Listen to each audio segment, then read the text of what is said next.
Buen día a todos. Hoy por fin vamos a empezar con un tema nuevo. Este ya es el último de los 4 tejidos básicos y es el tejido nervioso. Empecemos. Este tejido es el encargado de formar el sistema nervioso y las funciones del sistema nervioso son recibir, transmitir e integrar la información del medio interno y el medio externo. Esto con el fin de producir una respuesta y controlar las actividades de nuestro organismo. El sistema nervioso se puede dividir de dos formas, la anatómica y la funcional. De manera anatómica se divide en dos, el sistema nervioso central y el sistema nervioso periférico. El sistema nervioso central es el encéfalo y la médula espinal. El encéfalo es el que se encuentra dentro del cráneo y la médula espinal se encuentra protegida dentro de la columna vertebral. El sistema nervioso periférico está formado por los nervios y los ganglios. Tenemos dos tipos de nervios, los nervios eferentes o motores, que son los que conducen impulsos desde el sistema nervioso central hacia afuera, y los nervios aferentes o sensitivos, que es al revés, son los que conducen los impulsos nerviosos desde afuera hacia el sistema nervioso central. Ahora tenemos la otra parte que son los ganglios y estos son cúmulos de cuerpos neuronales que se encuentran fuera del sistema nervioso central. Con respecto a su clasificación funcional, tenemos dos tipos, el sistema nervioso autónomo y el somático. El somático es el que controla las funciones voluntarias o conscientes del cuerpo. Recuerden, soma significa cuerpo, por lo tanto va a dar la inervación tanto sensitiva y motora de los huesos, de los músculos y de la piel. El sistema nervioso autónomo es el involuntario o el inconsciente. Este va a inervar al músculo liso, al sistema de conducción del corazón, a las glándulas y a nuestras vísceras. Este se divide en dos, o algunos consideran que se divide en tres, aunque aquí solo puse dos. El primero de ellos es el sistema nervioso simpático, que es el que prepara el cuerpo para la lucha o la huida. Esto lo hace aumentando el flujo sanguíneo hacia los músculos, disminuyendo el flujo de sangre del tubo digestivo, causando dilatación de la pupila, etcétera. El otro es el sistema nervioso parasimpático, que es el que está activo en la vida cotidiana o en situaciones de reposo. Este tiene las funciones opuestas al sistema simpático. Va a aumentar el flujo sanguíneo en el tubo digestivo, va a disminuirlo un poco en los músculos y va a causar la contracción de la pupila, entre otras cosas. La tercera división que algunos consideran es el sistema nervioso entérico, que es el que inerva a todo el tubo digestivo. Pero este sistema nervioso entérico se comunica a su vez con el simpático y parasimpático. Ahora, volviendo al tejido nervioso, se compone de dos tipos de células. Las células nerviosas, que son las neuronas, y las células de sostén, que son las células gliales. Y vamos a describir cada una de estas. Empecemos con las neuronas, que son las células más abundantes. La neurona es la unidad estructural y funcional del sistema nervioso y produce, recibe y conduce estímulos a través de sus evaginaciones. Las células de sostén, que dijimos que también se llaman glía, son células no conductoras que se ubican cerca de las neuronas y su función es sostener, nutrir y proteger a estas. Existen diferentes tipos y esas las describiremos después. Hablando de las características de la neurona, tenemos que son células muy especializadas que no se dividen, es decir, no pueden hacer mitosis y tienen muy desarrollada la capacidad de irritabilidad y conductibilidad, es decir, la capacidad de responder a un estímulo y de transmitirlo. Algo importante a mencionar de estas células es que no se van a ver en las tinciones convencionales con hematoxilina y eosina, sino que para poder observarlas adecuadamente tenemos que utilizar tinciones argénticas, es decir, tinciones con plata. Ahora, en esta imagen vamos a describir las diferentes partes que conforman a la neurona. Empecemos por el núcleo, que es este de aquí. Este núcleo es central y es claro, con un nucleolo bien prominente, o sea que se tiñe muy intensamente. Esto le da la apariencia característica de ojo de búho. Alrededor del núcleo tenemos el soma o cuerpo neuronal, que es este. A este cuerpo también se le llama pericarium, peri alrededor y carion núcleo, que se refiere al citoplasma que se encuentra alrededor del núcleo. Aquí es donde se encuentran todos los organelos que tiene la célula, pero el que destaca, o bueno, los que destacan son estos de aquí, estos puntitos morados que alcanzan a ver, son ribosomas, bueno, conjuntos de ribosomas que están muy desarrollados en las neuronas. A estos conjuntos de ribosomas se les llama corpúsculos de Nissl. Y bueno, del soma vemos que también salen estas prolongaciones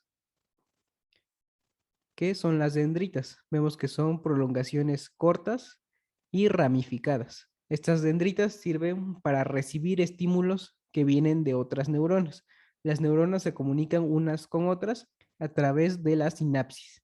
Otras de las prolongaciones de la neurona es esta de aquí, que es la más larga. Esto es el axón. El axón, también llamado cilindro eje, es la prolongación más larga y con menos ramificaciones a comparación con las dendritas. Y esta sirve para transmitir impulsos desde el soma neuronal a otras neuronas, que como dijimos se van a comunicar a través de sinapsis.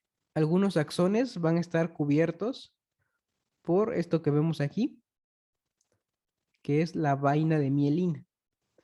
En este caso, esta vaina de mielina está formada por células de Schwann. Más adelante vamos a ver qué son estas células. Pero en resumen, esta vaina de mielina sirve para que el impulso se conduzca más rápido. Estos espacios que hay aquí entre una célula de Schwann y la otra se llaman nódulos de Ranvier y sirven para que la conducción o la transmisión del impulso sea saltatoria y de esta forma sea mucho más rápida. Otro dato importante que hay que saber del axón es el transporte axonal. Esto sirve para transportar moléculas a lo largo del axón, ya sea en una dirección o en la otra. Para eso se utilizan unas proteínas que viajan sobre los microtúbulos o los filamentos intermedios que hay en el axón. Tenemos dos tipos de transportes, el transporte anterógrado y el retrógrado. El transporte anterógrado es cuando se transportan, se llevan moléculas desde el soma hacia la terminal axonal, o sea, en esta dirección. Y para eso se utiliza una proteína llamada cinesina. Cuando el transporte es al revés de la terminal del axón hacia el soma, en esta dirección, se llama transporte retrógrado. Y para eso se utiliza una proteína llamada dineína.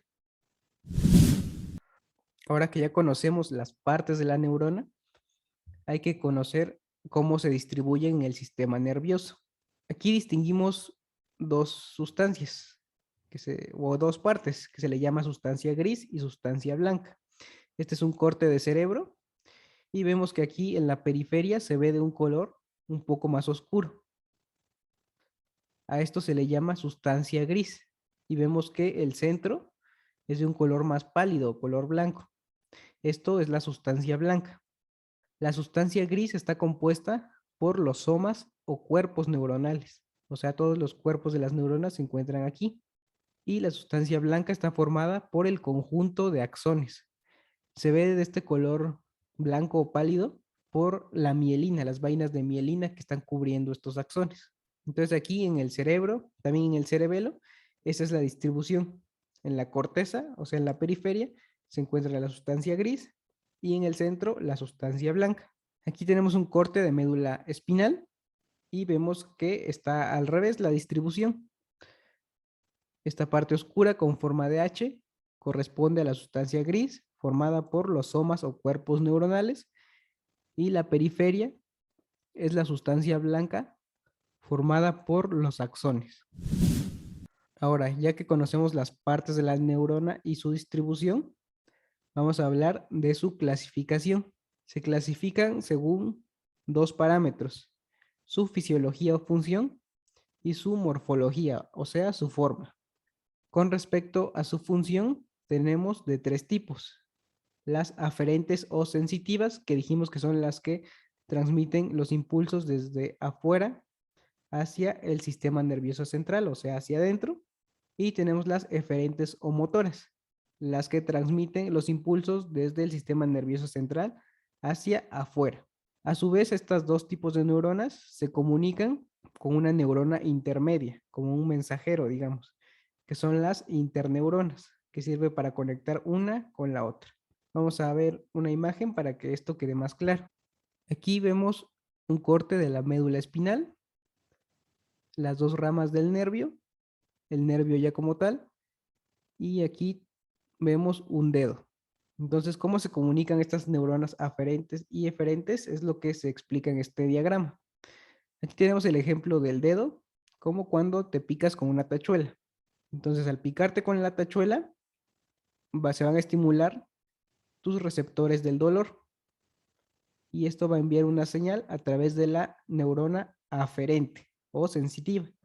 Va a viajar por el nervio, va a llegar hasta la médula espinal, donde va a pasar el mensaje a una neurona eferente o motora. Pero para esto tiene que usar a una interneurona. No se comunica directamente con la neurona motora, sino que utiliza una interneurona y esta pasa el estímulo ahora sí a la neurona eferente y este estímulo o impulso viaja hasta el músculo y da la orden de retirar el dedo.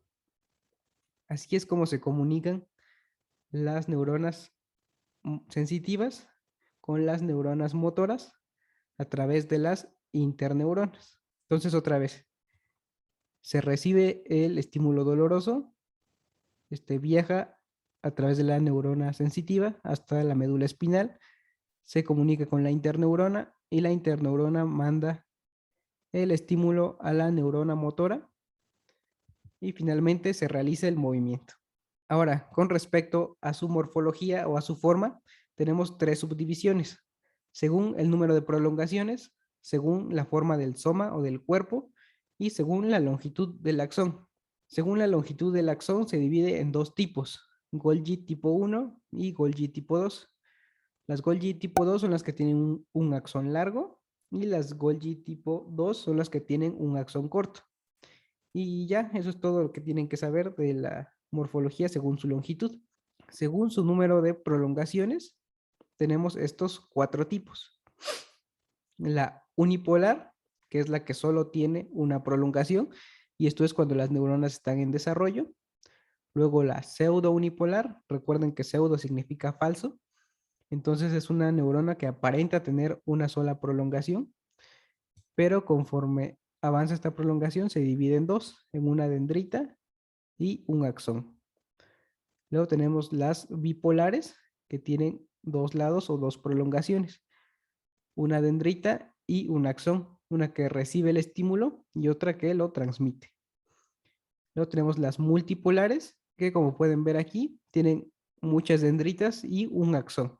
Según la forma del soma o del cuerpo neuronal, tenemos tres tipos.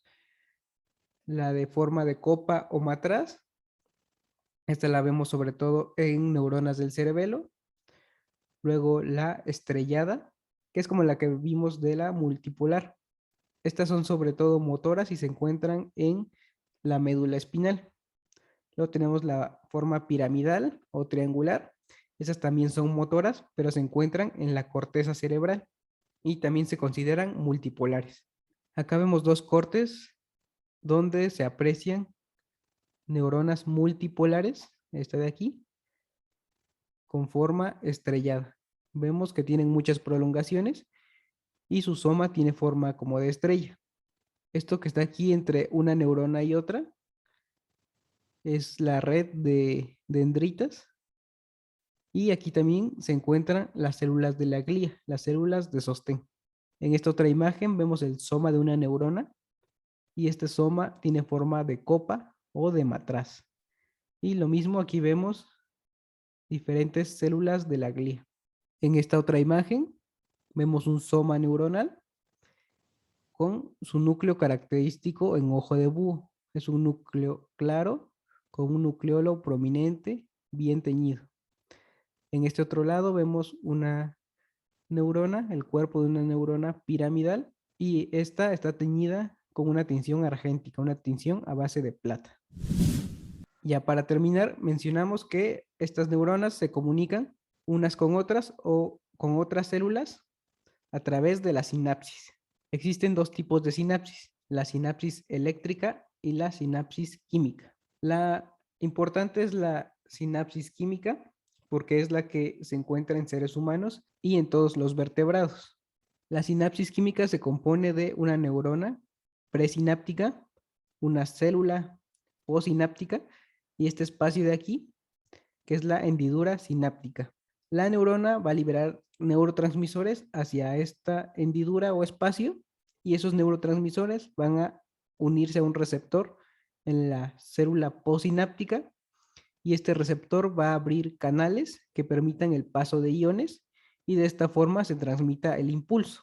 La sinapsis eléctrica es más sencilla, igual está compuesta por una neurona presináptica y una célula postsináptica.